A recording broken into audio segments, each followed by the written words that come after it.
നമസ്കാരം, ജയനാണ്. അപ്പോൾ നിങ്ങൾ കണ്ടു കാണും ഹീറോയുടെ പുതിയ ഓട്ടോ സ്കൂട്ടർ, അല്ലെങ്കിൽ സ്കൂട്ടർ ഓട്ടോ, അല്ലെങ്കിൽ സ്കൂട്ടറിനെ പെറ്റ ഓട്ടോ, അല്ലെങ്കിൽ ബൈക്ക് വിഴുങ്ങിയ ഓട്ടോ എന്നൊക്കെ വേണമെങ്കിൽ പറയാം അല്ലേ. അപ്പോൾ നമ്മൾ പുതിയതായിട്ട് കണ്ടുകൊണ്ടിരിക്കുന്ന ഹീറോയുടെ ഇന്നോവേഷനാണ് സർജ് എന്ന പേരിൽ അവർ പേരിട്ടിരിക്കുന്ന ആ ഒരു സ്റ്റാർട്ടപ്പ്, അല്ലെങ്കിൽ ആ ഒരു പുതിയ കണ്ടുപിടുത്ത ഇന്നോവേഷൻ എന്ന് തന്നെ പറയാം. ഹീറോ എന്തായാലും 2 അല്ല 3 കൽപ്പിച്ചാണ് ഇറങ്ങിയിരിക്കുന്നത്. കഴിഞ്ഞ ആഴ്ച നമ്മുടെ മാവറിക്കിൻ്റെ ഒക്കെ വന്നിരുന്നു, ലോഞ്ച് വന്നിരുന്നു. അതിൻ്റെ ലോഞ്ച് ഡേറ്റ് കഴിഞ്ഞു. നമ്മൾ വീഡിയോസ് എല്ലാം കണ്ടിരുന്നു. അതിൻ്റെ ഡെലിവറി ഡേറ്റുകളൊക്കെ ഏപ്രിലേക്കൊക്കെയാണ് പറയുന്നത്. അപ്പോൾ പുതിയൊരു സ്റ്റാർട്ടപ്പായിട്ട്, ഇത് പുതിയതെന്ന് പറയാൻ പറ്റില്ല, 6 വർഷമായിട്ട് അവർ റിസർച്ച് ചെയ്തുകൊണ്ടിരിക്കുന്ന ഒരു സംരംഭമാണ് ഈ വന്നിരിക്കുന്ന ഈ ഓട്ടോറിക്ഷ കം സ്കൂട്ടർ എന്ന് പറയുന്നത്, അല്ലെങ്കിൽ ഓട്ടോ കം സ്കൂട്ടർ എന്ന് പറയാം, അല്ലെങ്കിൽ സ്കൂട്ടർ കം ഓട്ടോ എന്ന് പറയാം. എന്തായാലും പുതിയൊരു ഇന്നോവേഷൻ തന്നെയാണ്, ലോകത്തിൽ ആദ്യമായിട്ട് വന്നിരിക്കുന്ന ഒരു ഇന്നോവേഷനാണ്.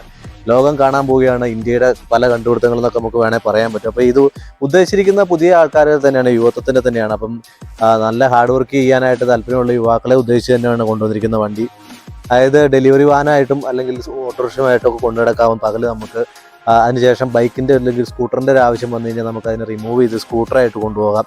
ഇപ്പോൾ എന്തായാലും ഡെലിവറി കാര്യങ്ങളൊക്കെ പച്ചക്കറി ആണെങ്കിലും അങ്ങനെ കാർഗോയുടെ കാര്യങ്ങളും അങ്ങനെ ഒത്തിരി കാര്യങ്ങൾ എല്ലാവരും തന്നെ യുവാക്കളെല്ലാവരും ചെയ്യുന്ന കാര്യമാണ്. അതുപോലെ വൈകുന്നേരം ആയി കഴിഞ്ഞാൽ സ്കൂട്ടറിൽ സ്വിഗ്ഗിയുടെ ഡെലിവറിയും അതുപോലെ തന്നെ ഈ കാർട്ടിൻ്റെ അല്ലെങ്കിൽ ഫ്ലിപ്കാർട്ടിൻ്റെയും ആമസോണിൻ്റെയും കൊറിയർ ഡെലിവറിയൊക്കെ ആയിട്ട് എല്ലാവരും തന്നെ സ്കൂട്ടറുകളെ ആശ്രയിക്കുന്നതാണ്. അപ്പം പുതിയ ഇന്നോവേഷൻ എന്ന് പറയുന്ന ഒരു യുവാക്കളെ അല്ലെങ്കിൽ ഹാർഡ് വർക്ക് ചെയ്യാൻ ഉദ്ദേശിക്കുന്ന ആളുകളെ ഉദ്ദേശിച്ച് തന്നെയാണ് വന്നിരിക്കുന്നത്.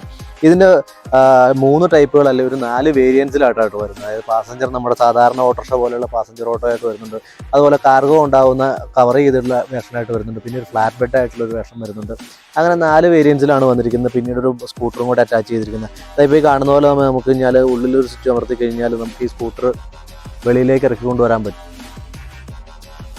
ആ ഫ്രണ്ടിലെ ആ വിൻഷീൽഡ് പൊക്കിയതിന് ശേഷം പുറത്തേക്ക് സ്കൂട്ടറിനെ പയ്യെ പുറത്തേക്ക് ഇറക്കി മാറ്റുമ്പോഴത്തേക്കും സ്കൂട്ടറിൻ്റെ ഉള്ളിലേക്ക് അത് കയറിയിരിക്കുമ്പോഴത്തേക്ക് സസ്പെൻഷൻ ഒന്ന് താന്നിട്ടാണ് കേട്ടോ കയറിയിരിക്കുന്നത് സ്കൂട്ടർ. അതുപോലെ ഇപ്പോൾ ഈ കണ്ടതുപോലെ തന്നെ നമുക്ക് പുറത്തേക്ക് റിമൂവ് ചെയ്തെടുത്ത് സ്കൂട്ടറായിട്ട് യൂസ് ചെയ്യാവുന്ന ഒരു രീതിയിലാണ് വന്നിരിക്കുന്നത് സ്കൂട്ടറിൻ്റെ.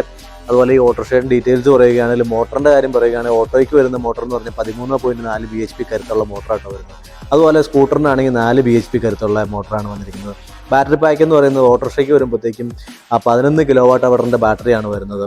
അതുപോലെ ആ സ്കൂട്ടറിന് വരുന്നത് 3.5 kWh 3.5 kWh വരുന്നത്. സ്പീഡ് നമുക്ക് ഓട്ടോറിക്ഷയുടെ മാക്സിമം സ്പീഡ് വരുന്നത് 50 km ആണ് മാക്സിമം സ്പീഡ് ഓട്ടോയ്ക്ക് വരുന്നതെങ്കിൽ, സ്കൂട്ടറിന് ഒരു 10 km കൂട്ടി 60 km സ്പീഡാണ് മാക്സിമം വരുന്നത് കേട്ടോ. അപ്പോൾ ഓട്ടോയുടെ ക്യാരിയിങ് കപ്പാസിറ്റി എന്ന് പറഞ്ഞാൽ 500 kg ആയിട്ടാണ് അവർ പറയുന്നത് കേട്ടോ, അതിൻ്റെ ഒരു പേലോഡ് കപ്പാസിറ്റി എന്ന് പറയുന്നത്. അപ്പോൾ ഇത്രയൊക്കെയാണ് ഡീറ്റെയിൽസ് വന്നിരിക്കുന്നത്. ബാക്കി ഡെലിവറി ഡീറ്റെയിൽസോ ബാക്കി മാർക്കറ്റിൽ എന്തായാലും ഈ വർഷം പ്രതീക്ഷിക്കാമെന്നാണ് കരുതുന്നത്. പുതിയൊരു ഇന്നോവേഷൻ തന്നെയായിട്ടാണ് ഹീറോ വന്നിരിക്കുന്നത് കേട്ടോ. ഇത്രയൊക്കെയാണ് ഒരു എഞ്ചിൻ്റെ അല്ലെങ്കിൽ ആ മോട്ടറിൻ്റെയും ബാറ്ററിയുടെയും, എന്തായാലും ഇലക്ട്രിക് ആയിട്ടുള്ള വണ്ടിയാണ് മൊത്തമായിട്ട് വരുന്നത്. LED ലൈറ്റുകളും LED സിറ്റുകളും ടച്ച് സ്ക്രീനും അങ്ങനെയുള്ള കാര്യങ്ങളെല്ലാം തന്നെ നമുക്ക് പ്രതീക്ഷിക്കാം. പുത്തനൊരു ഇന്നോവേഷൻ തന്നെയാണ് വന്നിരിക്കുന്നത്. ഹീറോയിൽ നിന്ന് വന്നിരിക്കുന്ന ഒരു ഹീറോ കഴിഞ്ഞ 4 വർഷം മുമ്പ് അവർ ഇതിൻ്റെ ഒരു പ്രോട്ടോടൈപ്പ് അവതരിപ്പിച്ചിരുന്നു. 6 വർഷത്തോളമായിട്ട് അവർ ഇതിൻ്റെ ഒരു റിസർച്ചിലാണെന്നാണ് അറിഞ്ഞത് കേട്ടോ.